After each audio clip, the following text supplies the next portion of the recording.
Assalamualaikum warahmatullahi wabarakatuh. Hai, saya Dinda Nirwana, mahasiswa Pasca Sarjana Pendidikan Dasar Universitas Majalengka, mata kuliah Manajemen Pendidikan dengan dosen Ibu Profesor Dr. Kartini MPD.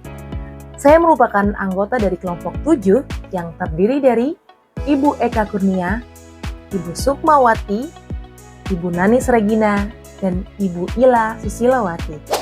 Izinkan saya menyampaikan hasil kerja kelompok kami pada mata kuliah Manajemen Pendidikan, yaitu tentang pengambilan keputusan dan pemecahan masalah dalam supervisi pendidikan. Yang menjadi latar belakang pada permasalahan ini adalah pengambilan keputusan dan pemecahan masalah dalam supervisi pendidikan merupakan aspek penting yang dapat menentukan keberhasilan suatu institusi pendidikan. Dalam konteks ini, supervisor pendidikan dituntut untuk mampu mengambil keputusan yang tepat dan efektif, serta menyelesaikan masalah yang muncul di lingkungan sekolah. Dan di sini akan dibahas bagaimana konsep dasar pengambilan keputusan dan pemecahan masalah, serta keterkaitan antara dua proses tersebut dalam konteks supervisi pendidikan. Selain itu, akan dibahas bagaimana mengidentifikasi tantangan yang dihadapi oleh supervisor dalam pengambilan keputusan dan pemecahan masalah, serta memberikan rekomendasi untuk pengembangan profesional. Dalam dunia pendidikan, pengambilan keputusan yang tepat dan pemecahan masalah yang efektif menjadi kunci untuk mencapai tujuan pendidikan yang diinginkan, menurut Hoy dan Miskel pada tahun 2020. Keputusan yang diambil oleh pemimpin pendidikan tidak hanya mempengaruhi kebijakan sekolah, tetapi juga berdampak langsung pada proses pembelajaran dan perkembangan siswa. Dengan meningkatkan kompleksitas permasalahan yang dihadapi oleh lembaga pendidikan, penting untuk memahami bagaimana proses pengambilan keputusan dan pemecahan masalah dapat dioptimalkan. Menurut McKinsey, tahun 2020, statistik menunjukkan bahwa lebih dari 60% kepala sekolah melaporkan bahwa mereka menghadapi tantangan dalam pengambilan keputusan yang berkaitan dengan alokasi sumber daya dan kebijakan akademik. Dalam konteks ini, supervisor pendidikan harus memiliki keterampilan yang memadai untuk menganalisis situasi, pengumpulan informasi yang relevan, serta mengevaluasi alternatif yang ada. Oleh karena itu, penting mengeksplorasi lebih dalam tentang pengambilan keputusan dan pemecahan masalah dalam supervisi pendidikan. Mari kita lihat definisi pengambilan keputusan. Pengambilan keputusan adalah proses memilih satu dari beberapa alternatif tindakan yang tersedia dalam menghadapi suatu masalah. Dalam konteks pendidikan, pengambilan keputusan seringkali melibatkan pertimbangan yang kompleks, termasuk faktor-faktor yang mempengaruhi hasil belajar siswa, alokasi sumber daya, dan dampak jangka panjang dari keputusan yang diambil. Sedangkan menurut Smith, pada tahun 2021, pengambilan keputusan yang efektif dalam pendidikan memerlukan pemahaman yang mendalam tentang konteks sosial, budaya, dan ekonomi di mana keputusan tersebut diambil. Selanjutnya, proses pengambilan keputusan. Menurut Bush and Middleton, pada tahun 2019, proses pengambilan keputusan ini terdiri dari 6. Yang pertama, identifikasi masalah. Yang kedua, pengumpulan informasi. Yang ketiga, evaluasi alternatif. Yang keempat, pemilihan alternatif. Yang kelima, implementasi keputusan. Dan yang keenam, evaluasi hasil keputusan. Yang pertama, identifikasi masalah, di mana supervisor perlu mengenali adanya masalah yang memerlukan perhatian. Yang kedua, pengumpulan informasi, dilakukan untuk mendapatkan data yang relevan. Ketiga, evaluasi alternatif, di mana supervisor menganalisis berbagai opsi yang ada. Yang keempat, pemilihan alternatif, dilakukan dengan mempertimbangkan dampak dan setiap opsi. Yang kelima, implementasi keputusan, di mana keputusan yang diambil diterapkan dalam praktik. Yang keenam, evaluasi hasil keputusan dilakukan untuk menilai efektivitas keputusan yang telah diambil. Selanjutnya, faktor yang mempengaruhi pengambilan keputusan terdiri dari 3 faktor. Yang pertama, faktor individu. Faktor individu mencakup pengalaman, pengetahuan, dan keterampilan supervisor. Dan faktor yang kedua adalah organisasi. Faktor organisasi meliputi struktur organisasi, budaya sekolah, dan kebijakan yang ada. Dan faktor yang ketiga tentang lingkungan. Faktor lingkungan ini mencakup kondisi sosial, ekonomi, politik yang akan mempengaruhi konteks pendidikan. Menurut McPherson tahun 2019, definisi pemecahan masalah. Pemecahan masalah adalah proses yang sistematis untuk mengidentifikasi, menganalisis, dan menyelesaikan masalah yang dihadapi. Dalam konteks supervisi pendidikan, pemecahan masalah melibatkan langkah-langkah yang jelas untuk mengatasi tantangan yang muncul dalam proses pembelajaran dan pengelolaan sekolah. Menurut McKinsey, pada tahun 2020, pemecahan masalah yang efektif dapat meningkatkan kinerja sekolah dan hasil belajar siswa secara signifikan. Selanjutnya, proses pemecahan masalah. Proses pemecahan masalah dalam konteks pendidikan dimulai dengan identifikasi masalah, di mana supervisor hanya mengenali masalah yang ada dan mendefinisikannya dengan jelas. Selanjutnya, analisis penyebab.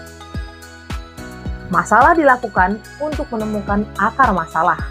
Pengembangan solusi merupakan langkah ketiga di mana berbagai alternatif solusi dirumuskan. Setelah itu, implementasi solusi dilakukan dengan melibatkan semua pemangku kepentingan yang terkait. Terakhir, evaluasi dan tindak lanjut dilakukan untuk menilai apakah solusi yang diterapkan berhasil menyelesaikan masalah yang ada. Menurut Bass and Middlewood pada tahun 2019. Selanjutnya, teknik dan metode pemecahan masalah menurut Smith pada tahun 2021 ada 4 cara. Yang pertama, brainstorming. Brainstorming merupakan teknik yang melibatkan pengumpulan ide dari berbagai pihak untuk menemukan solusi kreatif. Yang kedua, metode 5 Whys. Metode ini membantu dalam menggali penyebab dasar dari suatu masalah dengan bertanya mengapa secara berulang. Yang ketiga, diagram fishbone. Diagram sebab akibat digunakan untuk mengidentifikasi berbagai faktor yang berkontribusi terhadap masalah. Yang keempat, analisis SWOT. Membantu dalam mengevaluasi kekuatan, kelemahan, peluang, dan ancaman yang terkait dengan masalah yang dihadapi.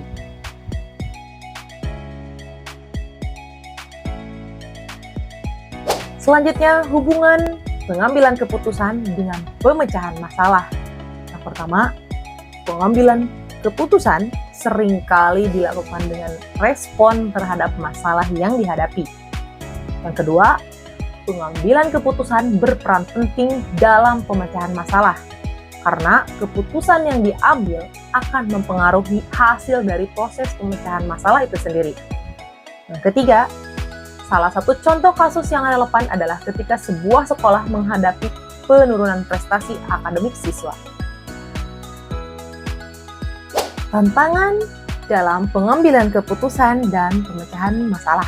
Yang pertama, hambatan yang dapat mengganggu proses pengambilan keputusan dalam supervisi pendidikan, termasuk kurangnya informasi yang akurat, tekanan waktu, dan ketidakpastian yang tinggi. Selain itu, faktor emosional juga dapat mempengaruhi keputusan yang diambil, seperti rasa takut akan konsekuensi dari keputusan. Yang kedua, pemecahan masalah dalam konteks pendidikan juga menghadapi berbagai kesulitan seperti kompleksitas masalah yang dihadapi dan keterbatasan sumber daya. Selain itu, resistensi dari staf atau pemangku kepentingan lainnya terhadap perubahan juga dapat menjadi hambatan dalam implementasi solusi. Ketiga, untuk mengatasi tantangan dalam pengambilan keputusan dan pemecahan masalah, supervisor pendidikan dapat menerapkan beberapa strategi, seperti membangun tim yang solid untuk mendukung proses pengambilan keputusan. Selanjutnya, melakukan analisis resiko dan melibatkan semua pemangku kepentingan dalam diskusi.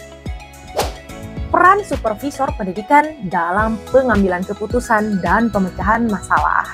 Yang pertama, supervisor pendidikan memiliki tanggung jawab yang besar dalam pengambilan keputusan dan pemecahan masalah. Mereka harus mampu mengatasi masalah. Mereka juga harus mampu mengelola berbagai aspek dalam sekolah, mulai dari kebijakan akademik hingga hubungan dengan orang tua dan masyarakat. Tanggung jawab ini menuntut supervisor untuk memiliki pemahaman yang mendalam tentang konteks pendidikan, serta keterampilan kepemimpinan yang kuat. Yang kedua, keterampilan yang diperlukan.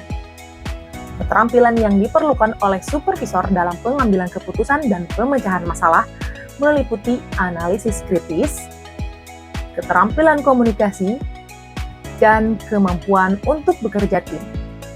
Selain itu, mereka juga perlu memiliki keterampilan manajemen waktu dan pemecahan konflik agar dapat menangani berbagai situasi yang kompleks dengan efektif. Dan yang ketiga, pengembangan profesional untuk supervisor. Pengembangan profesional bagi supervisor pendidikan dapat dilakukan dengan pelatihan, workshop, seminar yang fokus pada pengambilan keputusan dan pemecahan masalah. Selain itu, mentor dan program pendampingan juga dapat membantu supervisor dalam mengembangkan keterampilan yang diperlukan. Dengan meningkatkan kompetensi mereka, supervisor akan lebih siap untuk menghadapi tantangan yang ada dalam lingkungan pendidikan, menurut Smith pada tahun 2021. Studi kasus. Contoh studi kasus pengambilan keputusan dalam supervisi pendidikan. Salah satu contoh kasus yang dapat dijadikan referensi adalah ketika sebuah sekolah menghadapi masalah disiplin siswa yang tinggi. Dalam situasi ini, supervisor perlu mengambil keputusan mengenai kebijakan disiplin yang akan diterapkan. Apakah akan menerapkan sanksi yang lebih tegas? Ataukah mengembangkan program intervensi yang lebih mendukung? Keputusan ini harus didasarkan pada analisis yang mendalam mengenai penyebab masalah dan dampak dari setiap alternatif yang ada. Selanjutnya, analisis pemecahan masalah dalam kasus tersebut. Setelah keputusan diambil, langkah selanjutnya adalah melakukan analisis pemecahan masalah. Supervisor harus mengevaluasi efektivitas kebijakan yang diterapkan dan melakukan penyesuaian jika diperlukan. Misalnya, jika program intervensi tidak menunjukkan hasil yang diharapkan, supervisor dapat mempertimbangkan untuk mengubah pendekatan atau melibatkan lebih banyak pihak dalam proses tersebut. Selanjutnya, pembelajaran dari kasus. Dari kasus ini dapat dipelajari bahwa pengambilan keputusan dan pemecahan masalah harus dilakukan secara sistematis dan berbasis data. Selain itu, penting untuk melibatkan semua pemangku kepentingan dalam proses tersebut, agar keputusan yang diambil dapat diterima dan diimplementasikan dengan baik. Kesimpulan. Ringkasan temuan. Dari video ini telah dibahas mengenai pengambilan keputusan dan pemecahan masalah dalam supervisi pendidikan. Proses ini melibatkan langkah-langkah yang sistematis dan memerlukan keterampilan analisis yang baik, Selain itu, faktor-faktor individu, organisasi, dan lingkungan juga mempengaruhi kedua proses tersebut. Selanjutnya, rekomendasi dari kami, untuk penelitian selanjutnya, disarankan untuk mengeksplorasi lebih dalam mengenai teknik-teknik pengambilan keputusan dan pemecahan masalah yang dapat diterapkan dalam konteks pendidikan. Selain itu, penelitian mengenai dampak dari pengambilan keputusan yang baik terhadap hasil belajar siswa juga dapat menjadi topik yang menarik untuk diteliti lebih lanjut. Implikasi. Supervisor perlu mengembangkan keterampilan pengambilan keputusan dan pemecahan masalah agar dapat menghadapi tantangan yang ada di lingkungan pendidikan. Selain itu, penting untuk terus melakukan pengembangan profesional agar dapat meningkatkan kualitas supervisi yang dilakukan. Nah, itu tadi Ibu dan Bapak hasil dari kerja kelompok kami mengenai pengambilan keputusan dan pemecahan masalah dalam supervisi pendidikan. Semoga dapat bermanfaat bagi kita semua dan bisa mengambil langkah yang lebih baik dalam pengambilan keputusan dan pemecahan masalah. Sekian. Wassalamualaikum warahmatullahi wabarakatuh.